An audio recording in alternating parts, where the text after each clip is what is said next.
To truly love others, we must first understand the profound and transformative concept of loving ourselves. But my friends, this isn't the shallow self-love that society often encourages, the kind of love that prioritizes external appearances, personal gain, or self-centered ambition. No, true self-love, the kind of love that changes lives and relationships, begins with understanding how God sees us. It starts with the deep realization that we are beloved children of the Creator, made in His image, and that we have inherent value and worth in His eyes. Before we can give love to others, we must first grasp the truth that we are worthy of love, not because of what we do, but because of who we are.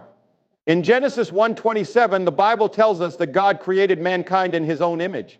This means that each of us, from the moment of our conception, carries within us the fingerprints of the divine. We are reflections of His beauty, His creativity, and His goodness.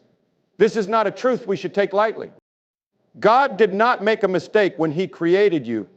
You are fearfully and wonderfully made. Psalm 139:14.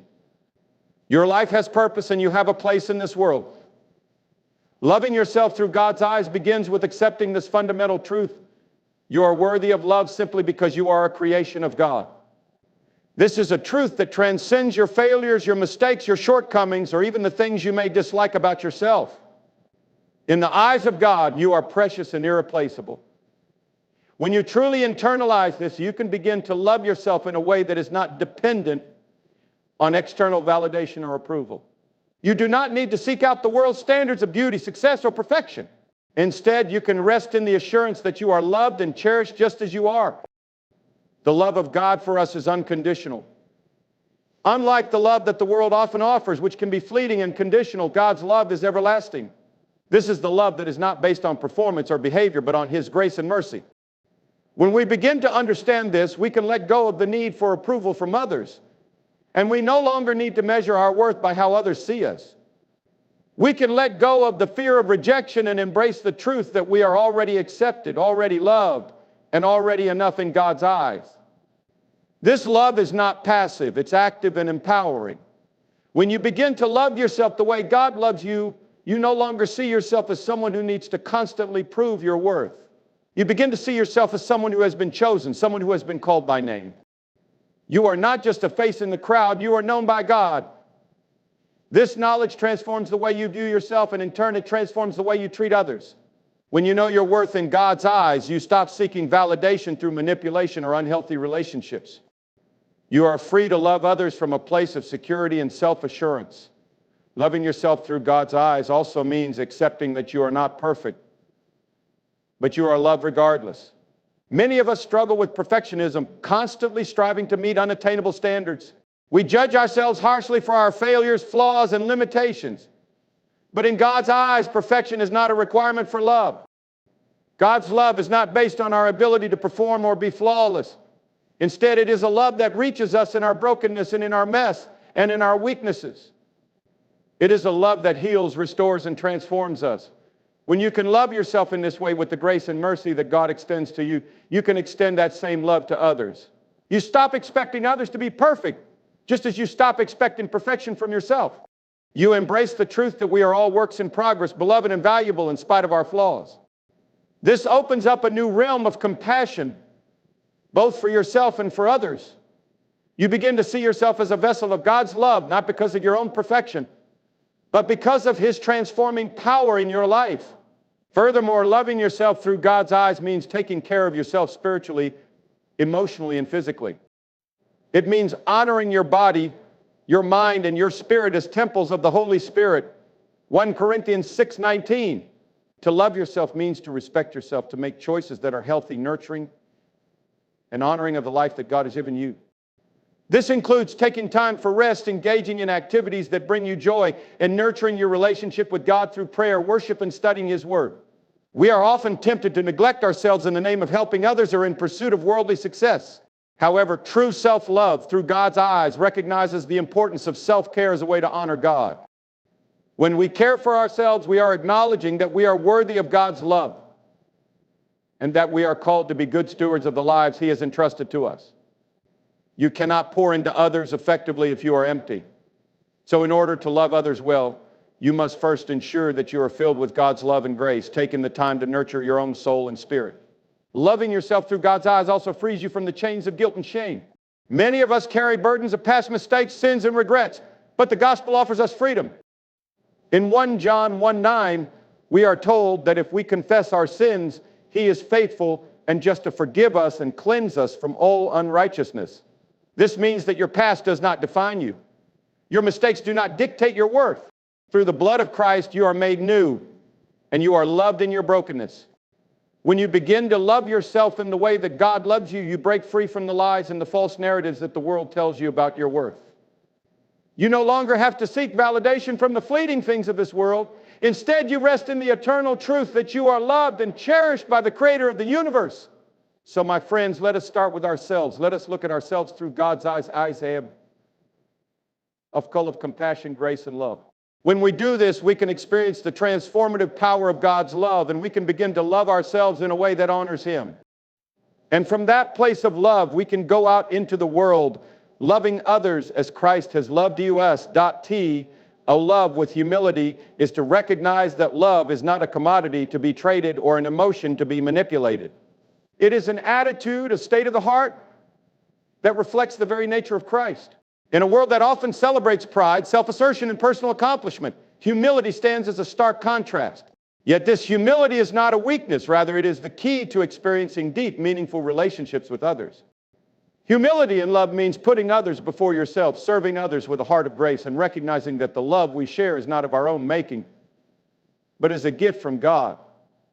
Humility is the foundation upon which true love is built. It is the attitude that makes us willing to lay down our own desires, needs, and agendas for the sake of others. When we love with humility, we do not approach others with the mindset of what can I get out of this, but rather, what can I give? This mindset requires a heart that is not focused on self-promotion or self-interest, but on serving and uplifting those around us. Humility, in the context of love, requires a willingness to put the needs of others above our own, understanding that love is not about personal gain, but about sacrifice and selflessness. In Philippians 2:3-4, the Apostle Paul writes, "Do nothing out of selfish ambition or vain conceit. Rather, in humility, value others above yourselves, not looking to your own interests, but each of you to the interests of the others." These words are a call to action. To love with humility means to look at others and see them as valuable, as precious creations of God, deserving of respect, kindness, and care. When we approach relationships with this humble mindset, we stop viewing others through the lens of competition, comparison, or judgment. Instead, we see them through the eyes of Christ, who humbled Himself for the sake of love. Humility in love also involves a deep understanding of our own limitations. It means recognizing that we are not perfect and that we do not have all the answers. This is incredibly freeing because when we embrace our own imperfections, we can extend grace to others. We are less likely to criticize or condemn them for their flaws, because we understand that we too are flawed and in need of grace. In relationships, humility invites us to admit when we are wrong, to ask for forgiveness, and to extend forgiveness when others fall short. It invites vulnerability and honesty, which are essential for any relationship to thrive. Furthermore, humility in love acknowledges that love is not about elevating oneself above others. The love we offer is not a reflection of our own superiority or worth, but a reflection of God's love working through us. Jesus, in His ministry on earth, demonstrated the ultimate example of humility. In John 13, He washed the feet of His disciples, a task reserved for the lowest servant. By doing this, He showed us that true love is not about titles, accolades, or positions of power. It is about serving others in the most humble and sacrificial ways. He said to His disciples, "I have set you an example that you should do as I have done for you." In these words, Jesus calls us to follow His example in love with humility, not seeking to be served, but to serve. Humility in love also involves a willingness to listen. In a world that is often noisy with opinions and voices demanding attention, it takes great humility to listen without judgment or interruption. When we listen with humility, we show respect for the thoughts and feelings of others. We show that we value them and are interested in understanding their perspectives. This kind of listening requires patience and empathy, two virtues that are foundational to humility. It means not rushing to offer solutions or judgments, but instead being present and offering our hearts and minds to hear and understand the other person's experience. Another aspect of loving with humility is recognizing that we are not entitled to anything. The world teaches us to demand our rights, to assert ourselves and claim what is ours. But humility tells us that we are not entitled to anything, but rather we have been blessed with grace and mercy that we do not deserve. The love we give is not a transaction or a bargain. It is not given in exchange for something we expect in return. True humility and love is given without expecting anything back. It is loving because we are loved by God, not because of what we can gain from the other person. When we love with humility, we also recognize the power of selflessness. Our culture often teaches us that we must assert our needs and desires first, but humility calls us to put others' needs before our own. This selflessness doesn't mean neglecting our own well-being or self-care, but rather prioritizing the well-being of others in a way that reflects the love of Christ. It means offering a listening ear when someone needs to talk, lending a helping hand when someone is in need, and providing encouragement when others are struggling. It is the small acts of service that reflect the love of Christ in the most powerful ways. Loving with humility does not mean being passive or allowing others to take advantage of us. It is not about denying our worth or allowing others to mistreat us. Instead, humility is the strength to love even when it is difficult, to serve even when it requires sacrifice, and to give even when it feels like we have little to offer. Humility is a choice, a decision to love as Christ loved us without conditions, without pride, and without seeking personal gain.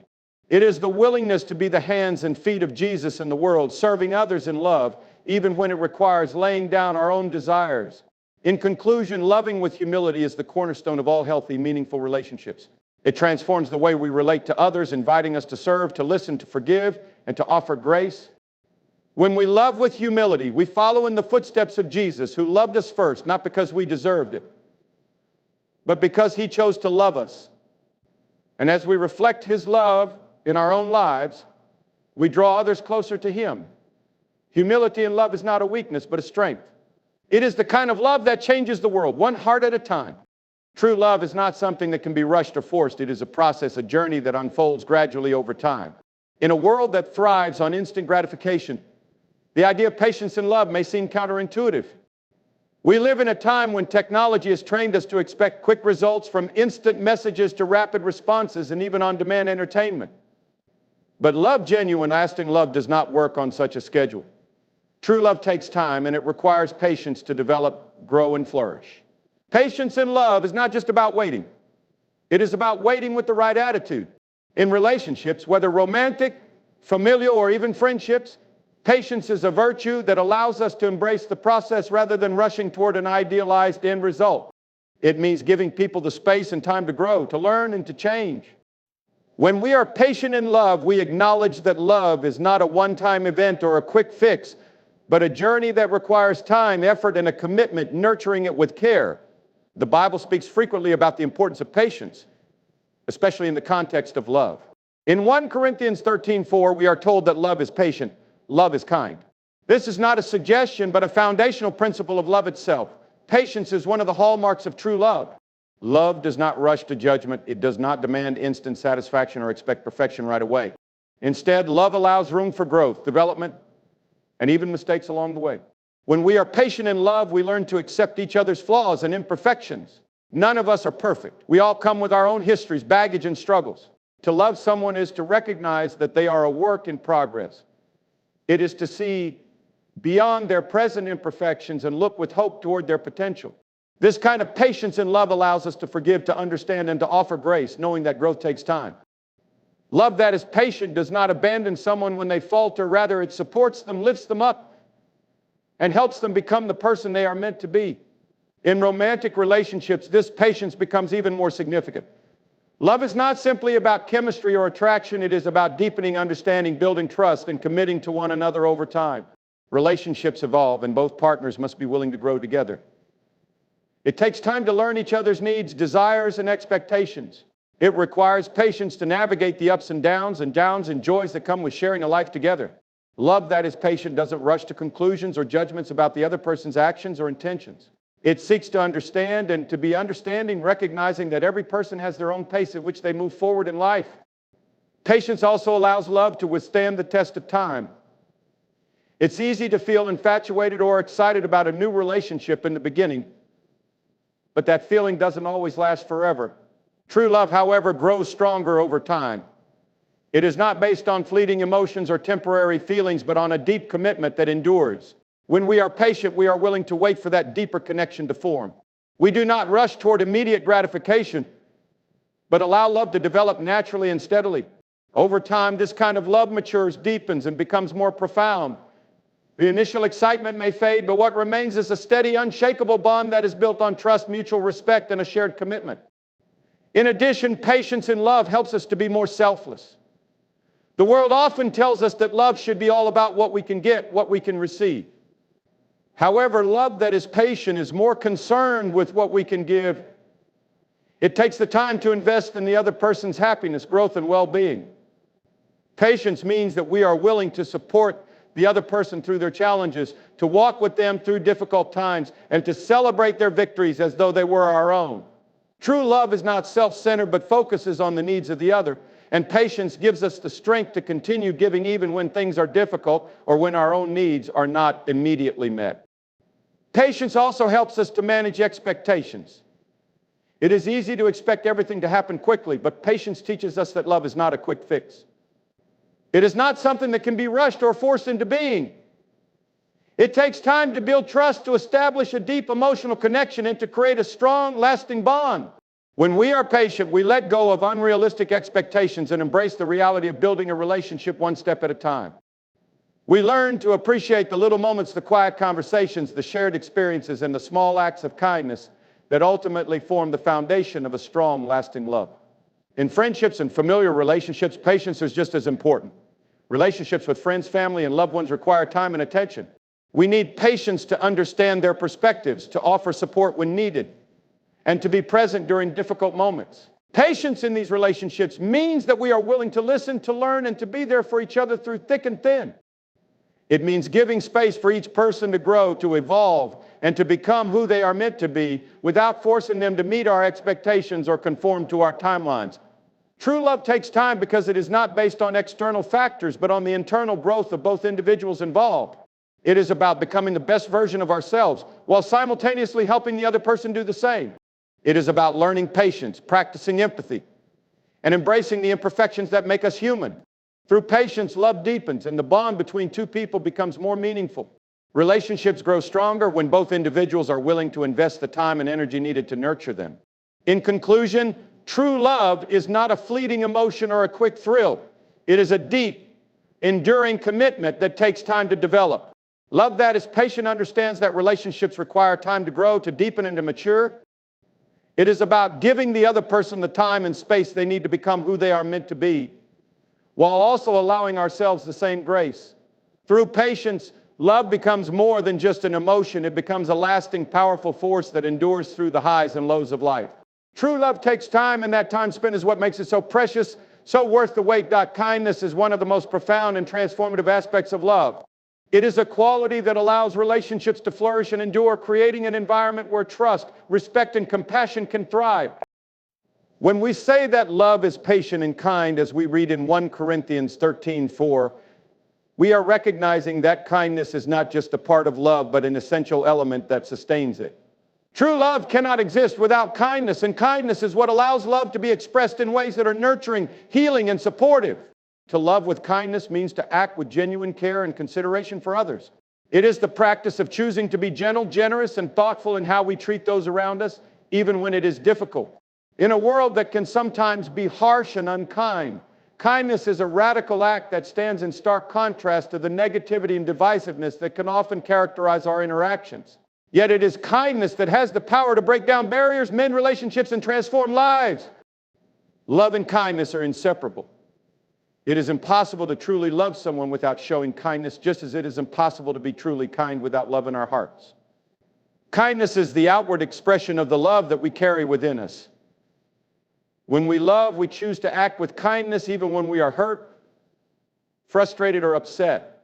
In these moments, it can be tempting to respond with impatience, anger, or resentment, but true love, rooted in kindness, compels us to rise above those negative emotions and to respond with grace and understanding. Kindness in the context of love is not about performing grand gestures or making dramatic sacrifices, although these may be a part of it. It is about the small, everyday acts of care and consideration that we offer to others. It is about holding the door open for someone, offering a listening ear when someone needs to talk, or simply saying a kind word when someone is feeling down. These simple acts of kindness may seem small, but they have the power to make a significant impact on someone's life. In fact, it is often the little things, the consistent day-to-day expressions of care that build strong, enduring relationships. Moreover, kindness does not ask for anything in return. When we love with kindness, we do not love in the hopes of receiving something back. This is what makes kindness so pure and selfless. It is not transactional. It is an unconditional giving of ourselves for the sake of the other person. Jesus exemplified this kind of love during his time on earth. He loved and showed kindness to everyone he encountered, not because he expected anything in return, but because he cared for them deeply. In Luke 6:35, Jesus commands us to love our enemies and do good to them, saying, "Then your reward will be great, and you will be children of the Most High, because he is kind to the ungrateful and wicked." This teaches that true kindness is not dependent on the worthiness of the recipient. We are called to love with kindness regardless of how we are treated in return. When we love with kindness, we also choose to show patience. As mentioned in 1 Corinthians 13:4, love is patient, and patience is an integral part of kindness. Patience is the ability to endure difficult situations or difficult people without reacting negatively or becoming frustrated. It is the capacity to give others the time and space they need to grow and change, knowing that transformation does not always happen quickly or on our timeline. Kindness, when paired with patience, creates an atmosphere where both parties feel safe, understood, and valued. It allows for mistakes to be made without harsh judgment, and for the imperfections of others to be accepted with grace. In relationships, kindness creates a foundation of trust and security. When we consistently show kindness, even in difficult times, we reassure the other person that they are loved, respected, and accepted. This builds a sense of emotional safety where both individuals can be vulnerable with one another without fear of criticism or rejection. In marriage, friendships, and family relationships, kindness acts as a glue that holds everything together.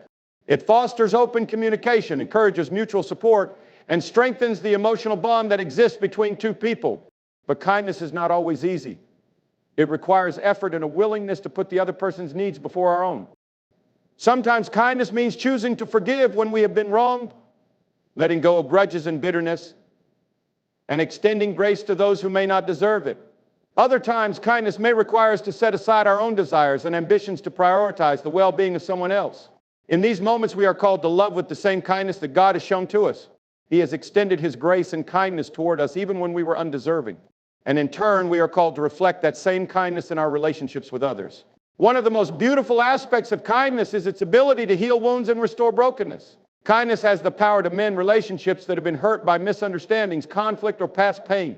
When we offer kindness, we create an opportunity for healing and reconciliation. Sometimes the people in our lives may make mistakes or act in ways that hurt us, but kindness allows us to offer forgiveness and to rebuild trust. It helps us to move past the pain and to look at the person through the lens of compassion rather than judgment. In doing so, we create an environment where love can flourish and grow. In addition, kindness fosters a spirit of generosity. When we love with kindness, we are not just kind in our words, but also in our actions. We are willing to go the extra mile to serve others, whether it's helping someone in need, offering a word of encouragement, or simply being there for someone when they need us the most. Acts of kindness, no matter how small, have a ripple effect. They inspire others to act kindly as well, creating a cycle of love and compassion that spreads beyond our immediate circle. True kindness is a reflection of God's love for us. In Ephesians 4:32, we are instructed to be kind and compassionate to one another, forgiving each other, just as in Christ God forgave you. As followers of Christ, we are called to reflect his kindness in everything we do. This means showing kindness to everyone we encounter, regardless of their actions or attitudes toward us. It means offering grace and mercy, just as God has shown grace and mercy to us. In conclusion, to love with kindness is to embody the very heart of God's love. It is a love that is selfless, patient, and compassionate. It is a love that is not based on what we can gain, but on what we can give. Kindness and love transforms relationships, bringing healing, understanding, and peace.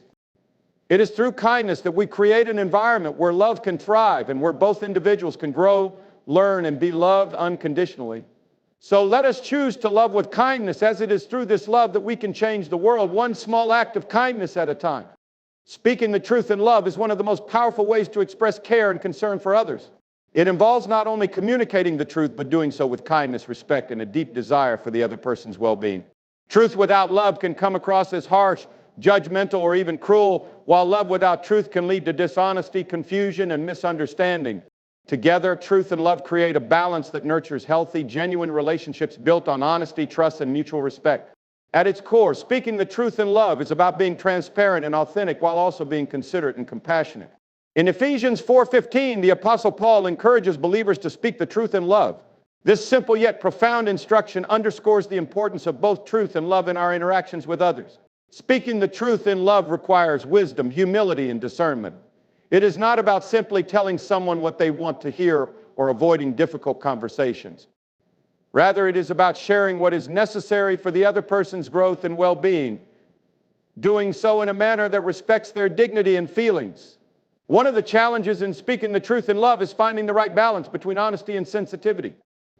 The truth is often difficult to hear, especially when it involves confronting a loved one about something that might be hurtful or uncomfortable.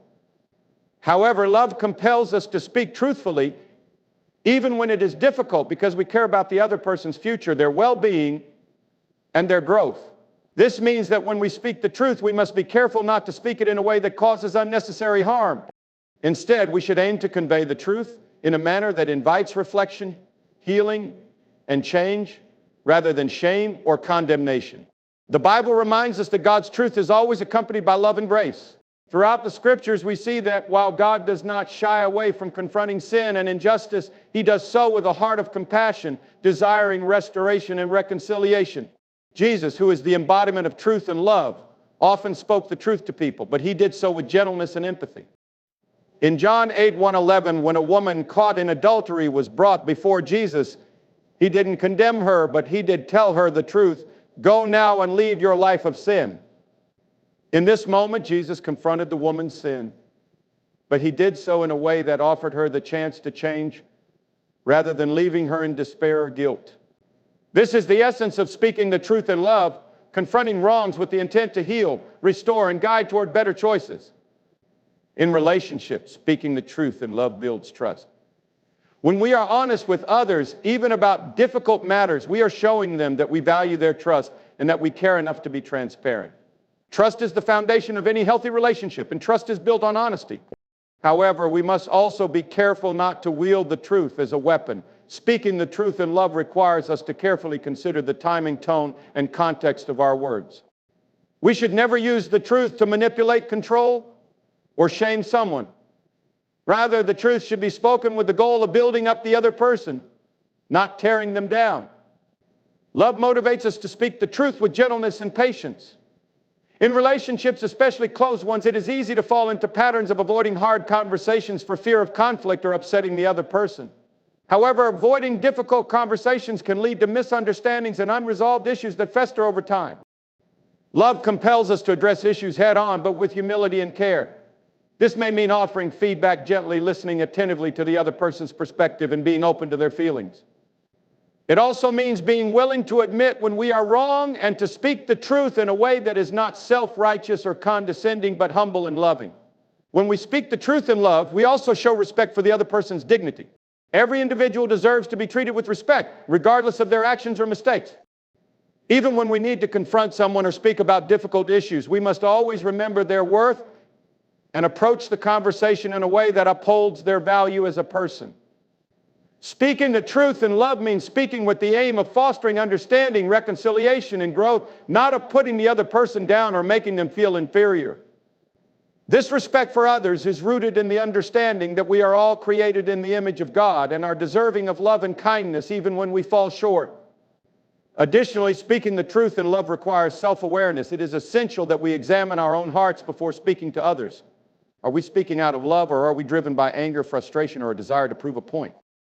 Our motivations matter deeply when it comes to communicating truth. If our hearts are not aligned with love, then even the most well-intentioned truth can come across as harsh or accusatory. Self-reflection and prayer are essential to ensure that we approach difficult conversations with the right mindset, seeking not only to speak truthfully, but to do so with a heart of love, patience, and grace. Another important aspect of speaking the truth in love is the ability to listen. True communication is not one-sided. In order to speak the truth effectively, we must first listen to the other person's perspective, feelings, and concerns. Listening with empathy allows us to understand the other person's point of view and helps us to communicate the truth in a way that is relevant to their situation. Often, the truth we need to speak may not be as clear as we think, and listening can provide us with the wisdom to speak with clarity, understanding, and compassion. In a world where it is often easier to speak the truth in a way that is blunt or harsh, we are called to a higher standard as followers of Christ. We are to speak the truth in love, modeling the same grace and mercy that Christ has shown to us. This doesn't mean avoiding difficult conversations or pretending that problems don't exist. Rather, it means approaching every conversation with a heart of love, seeking to speak the truth in a way that builds up, encourages, and guides others toward the truth in a compassionate manner and respectful manner. In conclusion, speaking the truth in love is a powerful tool for building strong, healthy relationships. It requires honesty, humility, and sensitivity. It is not about avoiding difficult conversations or watering down the truth, but about sharing the truth in a way that is loving, respectful, and life-giving. When we speak the truth in love, we create an environment where growth, healing, and transformation can take place. We help others to see their flaws, not in condemnation, but in hope for change and restoration. In doing so, we reflect the heart of Christ, who always spoke the truth with love, offering us grace and forgiveness even when we were undeserving.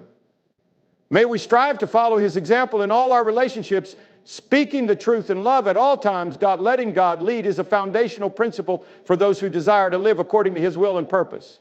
It requires surrender, trust, and faith in his divine guidance. In a world where we are often encouraged to take control of our lives, make our own decisions, and follow our own paths, allowing God to lead can seem counterintuitive or even difficult. However, true peace and fulfillment come when we submit ourselves to God's direction and trust that he knows what is best for us.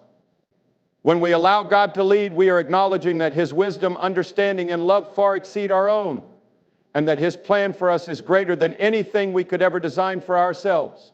One of the first steps in letting God lead is recognizing that his perspective is far broader and deeper than ours. As finite beings, we are limited by time, space, and our understanding of circumstances.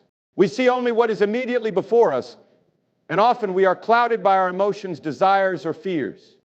God, however, sees everything from an eternal perspective. He knows the end from the beginning, and his understanding of our lives is not bound by the limitations we experience. Trusting God to lead us is acknowledging that his understanding is infinitely greater than our own, and that he is leading us toward a purpose that aligns with his perfect plan for our lives. In Proverbs 3:5-6, we are told, "Trust in the Lord with all your heart, and lean not on your own understanding. All your ways submit to him, and he will make your paths straight." This passage highlights the importance of trust and submission. We are not meant to rely solely on our own wisdom or understanding, but rather to surrender our plans and desires to God. When we lean on our own understanding, we can become self-reliant and misguided, but when we trust in God's leading, we are assured that he will guide us in the right direction. Letting God lead is not about abandoning our ability to think or make decisions, but rather about humbling ourselves and recognizing that God's guidance is far superior to anything he could achieve on our own. Surrendering to God's leadership requires faith. Faith is the key that unlocks the door to God's guidance. In Hebrews 11:1, we are told that faith is confidence in what we hope for and assurance about what we do not see. When we allow God to lead us, we must trust that he is guiding us even when we don't fully understand the path ahead. It can be challenging to follow God's lead when the road ahead is uncertain or when we can't see the full picture. But it is in these moments that our faith in God's character is tested. God has promised to never leave us or forsake us, and he will always lead us in the way that is best for us. Even when we face challenges, setbacks, or detours, we can trust that God is using those moments to shape us and refine us for his purposes. Letting God lead also requires patience. In our fast-paced world, we are often in a hurry to see results and to achieve our goals quickly. We want answers now and immediate fulfillment. However, God's timing is perfect, and he often leads us on a journey that unfolds gradually. Just as a seed grows slowly into a tree, God's plans for us often take time to develop. Letting God lead means being patient and trusting in his perfect timing. Psalm 27:14 encourages us to wait for the Lord. Be strong and take heart and wait for the Lord. Patience is not passive. It is active trust in God's faithfulness and in His ability to guide us at the right moment. Even when we feel anxious or uncertain, we are called to rest in the knowledge that God is working behind the scenes on our behalf. One of the greatest challenges in letting God lead is the temptation to take control back when things don't go according to our plans. It is easy to want to take matters into our own hands when we feel like God is not moving fast enough or when His leading doesn't align with our desires. However, trying to control the outcome can lead to frustration, anxiety, and a sense of disillusionment. We must remember that God's plan for us is always better than our own. As Isaiah 55:8-9 reminds us, "For my thoughts are not your thoughts, neither are your ways my ways, declares the Lord. As the heavens are higher than the earth, so are my ways higher than your ways, and my thoughts than your thoughts." God's plan may not always make sense in the moment, but it is always filled with hope, peace, and purpose. Letting God lead also means aligning our desires with His will. Sometimes we may feel a strong desire to go in one direction, but God may be leading us in another. This is where discernment becomes important. We must seek God's will through prayer, meditation on Scripture, and counsel from trusted, godly advisors. As we grow in our relationship with God, we begin to recognize His voice and learn to discern His leading. God often speaks through the Holy Spirit, and when we cultivate a heart that is sensitive to His promptings, we can more easily follow His lead. Furthermore, letting God lead often means stepping out in faith and obedience. Sometimes God calls us to take steps that require courage, such as leaving a job, moving to a new place, or engaging in a ministry that seems daunting. Trusting in God's lead means responding to His call with obedience, even when we don't know exactly what the outcome will be. The story of Abraham's call in Genesis 12 is a powerful example of this kind of faith. God told Abraham to leave his home and go to a land that He would show him. And Abraham obeyed, even though he didn't know where he was going. Abraham's trust in God's lead allowed him to experience the fulfillment of God's promises. Finally, letting God lead means submitting to His sovereignty. We may not always understand why certain things happen in our lives, but when we trust that God is in control and that He is sovereign over all circumstances, we can have peace. Romans 8:28 assures us that in all things God works for the good of those who love Him, who have been called according to His purpose. Even in the midst of pain or suffering, we can trust that God is leading us through it and that He will use it for our good and His glory. In conclusion, letting God lead requires trust, faith, patience, and obedience. It means surrendering our plans and desires to Him and allowing Him to guide us according to His perfect will. God's plan for our lives is always better than our own. And when we trust in His leading, we experience peace, purpose, and fulfillment. Even when the path ahead seems uncertain, we can rest in the knowledge that God is faithful and He will lead us in the way that is best for us. Letting God lead is not always easy, but it is always worth it. As we surrender to Him, He will direct our steps and lead us into the fullness of His plan for our lives.